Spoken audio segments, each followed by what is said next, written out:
নমস্কাৰ মই আজি মোৰ হাতৰ আখৰ সংৰক্ষণ কৰি থ'ব খুজিছোঁ এনেকৈ মই লিখি আছিলোঁ কিবা এটা আৰু লিখি থকাৰ মাজত মই বোলো মই এই এটা প্ৰশ্নৰ উত্তৰে মই কমপ্লিট কৰি দিওঁ তেতিয়া মোৰ আখৰখিনিও ৰখা হ'ব। মোৰ এটা প্ৰশ্ন আছিলে যে লোকনাট কাক বোলে আৰু লোকনাটৰ বৈশিষ্ট্য বিচাৰ কৰি এটি আলোচনা প্ৰস্তুত কৰক। উত্তৰ মোৰ আখৰবোৰ এনেকৈ দেখুৱাইছোঁ। উত্তৰ লোকনাটবোৰ লোকসাহিত্যৰে এটা ভাগ।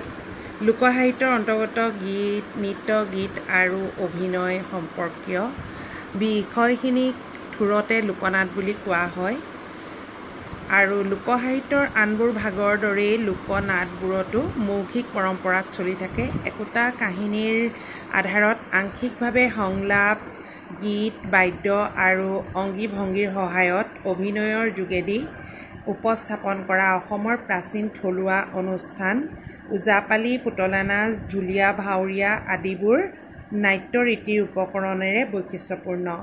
তদুপৰি লোককলাৰ অনবদ্য পৰিচয়ো যিবোৰৰ মাজত নিহিত হৈ আছে। লোকনাটৰ কাহিনী দৰ্শক শ্ৰোতা, পাত্ৰ পাত্ৰী, বাদ্য বাদক সকলোৱে লোকায়ত সমাজৰ লোকজীৱনৰ পটভূমিত এইবিধ নাট্যধৰ্মী ৰচনা মৌখিক পৰম্পৰা মতে প্ৰচলিত হৈ থাকে। ইয়াৰ প্ৰকাশ ৰীতিত প্ৰকৃতি আৰু মানুহৰ নিবিড় সম্পৰ্কৰ ছবিখন প্ৰতিফলিত হয়। সাংগীতিক ৰূপায়ন লোকনাট্যৰ অন্যতম বিশেষত্ব। সংগীত হ'ল নৃত্য, গীত আৰু বাদ্য এই তিনি প্ৰকাৰ কলাৰ সন্মিলিত ৰূপ। লোকনাটবোৰ প্ৰধানকৈ নৃত্য গীতৰে সমন্বয়।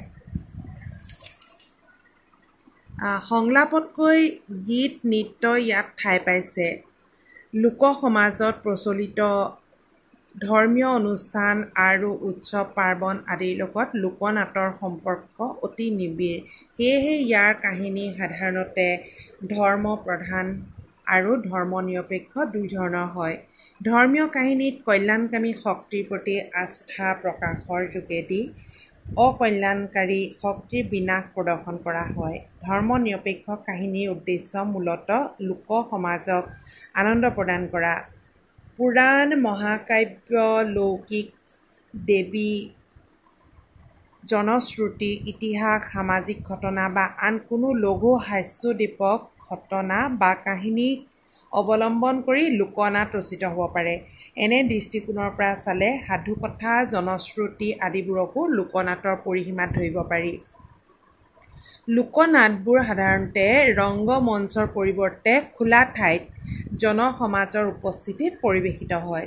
চৌপাশে ৰাইজৰ সমাৱেশ আৰু মাজৰ বৃত্তাকাৰ বা আয়তাকাৰ খোলা ঠাইত দিনত হ'লে সূৰ্যৰ পোহৰত বা ৰাতি হ'লে আঁৰিয়াৰ পোহৰত লোকনাট অনুষ্ঠিত কৰা হয় আৰু দৰ্শকসকলে ধান-খেৰত বহি অনুষ্ঠান উপভোগ কৰে।